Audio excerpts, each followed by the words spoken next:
السلام عليكم، كنتمنى تكونوا كاملين بخير وعلى خير وانتم كتشوفوا هذا الفيديو. مرحبا بكم معايا في قناه حنا لايف. اليوم غادي نهضروا على الفوائد التجميليه لعشبه السلميه اولا المرميه على حسب الدول العربيه اللي كيتابعونا.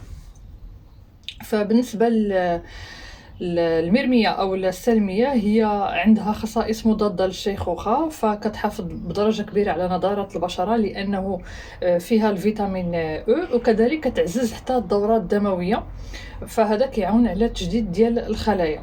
بالنسبه كذلك الناس اللي عندهم السيلوليت او لا بغاو يحاربوا السيلوليت ما يكونش عندهم، فالاوراق ديال المرميه كتعاون في هذا الخصوص. حاجه اخرى، الزيت ديال المرميه زوين بزاف بالنسبه للسيلوليت نيت كما قلنا، وحتى بالنسبه للشعر اللي عنده مشكل ديال تساقط الشعر وعلاج ديال فروه الراس.